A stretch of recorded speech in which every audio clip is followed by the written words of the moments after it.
चलते हैं। अरे जब हम चलते हैं तो ये दुनिया वाले, जब हम चलते हैं तो देखने वालों का दिल मचल जाता है। हम ही बौद्ध लोग, जब हम चलते हैं तो ये देखने वालों का दिल मचल जाता है। जब हम ठहरते हैं तो ये तूफान भी ठहर जाता है। जब हम चलते हैं तो देखने वालों का दिल मचल जाता है। जब हम ठहरते हैं तो ये तूफान भी ठहरता है। ये दुनिया वालों, हमें बदलने की कोशिश मत करना। ये दुनिया वालों, हमें बदलने की कोशिश मत करना।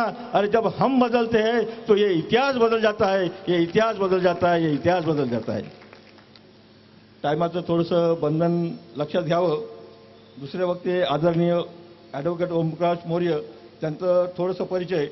आर्य शाक्य, सैनिक, कुशावह, माळी अशा विविध नावे असलेल्या जातीत त्यांचा जन्म झालेला आहे। भिवंडीत राहतात, मूळचे उत्तर भारतातील, पेशाने वकील, पत्नीही वकील आहे। प्रारंभी शिवसेनेत सक्रिय, अनेक आंदोलनाच्या आघाडीत ते असायचे। हिंदू धर्माचा प्रचंड अभिमान होता। सर्व धर्माचे धर्मग्रंथ वाचल्यानंतर बौद्ध धर्माकडे झुकलेले आहेत। ओबीसींच्या जागृतीसाठी देशभर ते संचार करत आहेत। कोट्यावधी लोकांना बौद्ध धर्माकडे आणण्याचा त्यांचा हा संकल्प आहे। त्यांना मी निमंत्रित करतो की त्यांनी आपले विचार सादर करावे। धन्यवाद।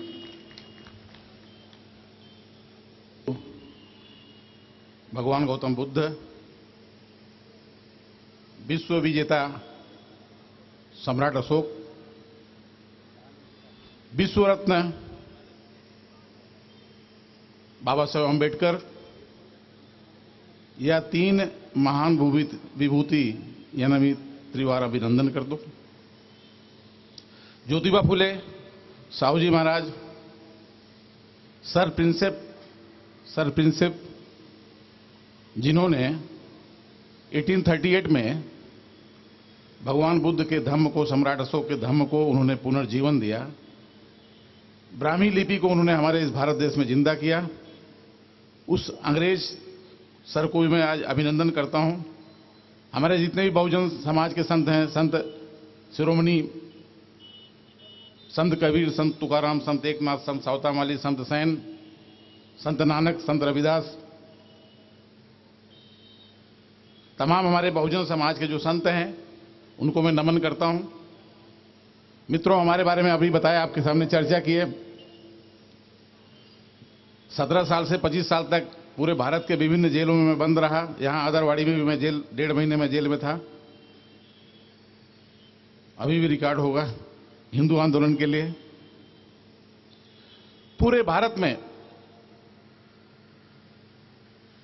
उस वक्त गर्व से कहो मैं हिंदू हूं, खूब बड़ा टीका।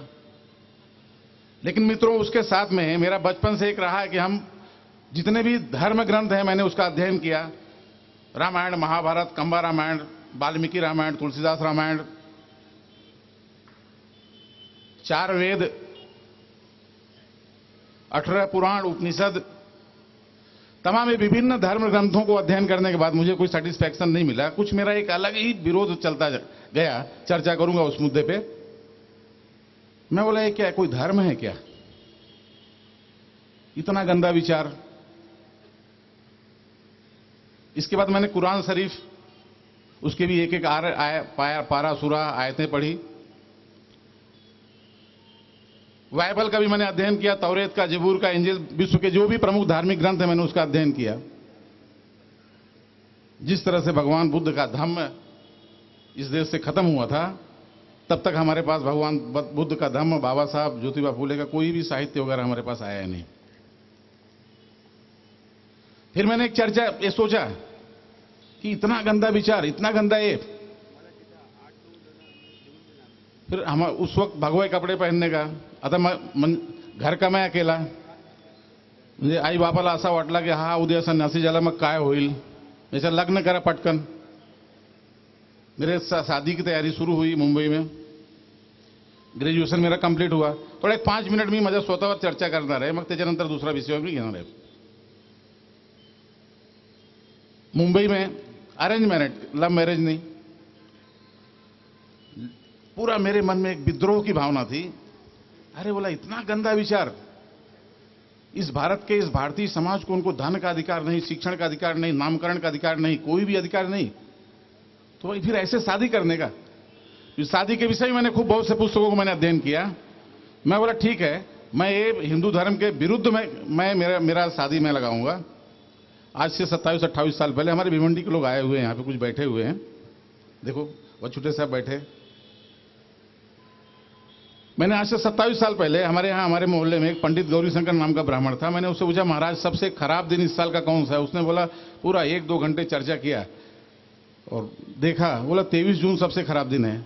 और मित्रों, उस समय में अब ये रामायण महाभारत उपनिषद पुराण मुझको कहाँ मिलने वाला विद्यार्थी जीवन में? वो ब्राह्मण के घर में जाने का, बैठने का, उसकी सारी किताबों को लेने का और पढ़ने का, अध्ययन करने का। फिर मैंने ये नक्की किया कि 23 जून सबसे खराब दिन, मैंने उस दिन शादी किया।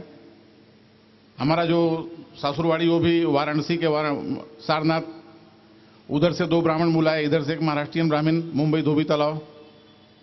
देखा, मैं पहले बोला था मैं मेरे ढंग से शादी करूंगा, बाकी आम्हाला काय हुंडा बिंडा काहीच नको, मन मी लग्न मी माझ्या पत्नीला लावेन। फिर भी उनको कुछ समझा नहीं। मैं मेरा विद्रोह शुरू किया, बैठक हुआ, हाल थी, तीन ब्राह्मण बैठे, चर्चा हो गया। बोले देखो ये शादी का समय है, 10 मिनट मैं आपको देता हूं, 10 मिनट आप मुझको दो। महाराज आप मेरे को बताओ कि आप मेरी शादी कौन सी पत्नी से करोगे? बोले हिंदू धर्म से। अरे बोला मैंने ये जो तुलसीदास का रामायण अकबर के जमाने में लिखी गई है उसमें भी कहीं हिंदू शब्द नहीं है, बाकी 1000, 2000, 3000 साल, 4000 साल के जितने भी ग्रंथ हैं उसमें कहीं हिंदू शब्द ही नहीं है। 21 पत्नी से मेरा शादी करोगे? तो बोले वैदिक धर्म से। बोला वैदिक धर्म मतलब कौन से धर्म से, कौन सी पत्नी से? फिर एक मैं शॉर्ट में लेके जा रहा हूं, फिर एक बोला राम की पत्नी से। बोला पक्का? मी परत विचारलं म्हणजे रामाच्या लग्न कुठल्या पत्नीने झाला? तो दूसरा एक ब्राह्मण महाराष्ट्रीयन ब्राह्मण होता, तो होशियार, अरे तू खूप बोलतो, मग तूच सांग कुठली पत्नीने?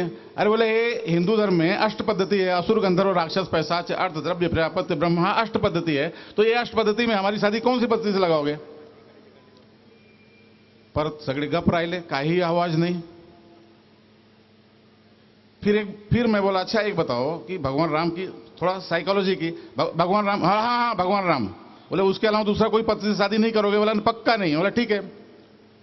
मित्रों, मैं बोला महाराज देखो भगवान राम की जो शादी है, अगस्त ऋषि, पुलस ऋषि, वशिष्ठ ऋषि, पराशर ऋषि, विश्वामित्र ऋषि, 7 ऋषियों ने तिथि मिथि योग बनाया, उनकी शादी किया। शादी के बाद में पति पत्नी अयोध्या गए। अयोध्या जाने के बाद में उन्हें घर में विवाद हो गया, पिता पुत्र का विवाद हुआ, माँ बाप का विवाद हुआ, भाई भाई का विवाद हुआ, घर से वनवास हो गया, पत्नी का अपहरण हो गया, कितने लोग मारे गए, कितने लोगों की हत्या हो गई।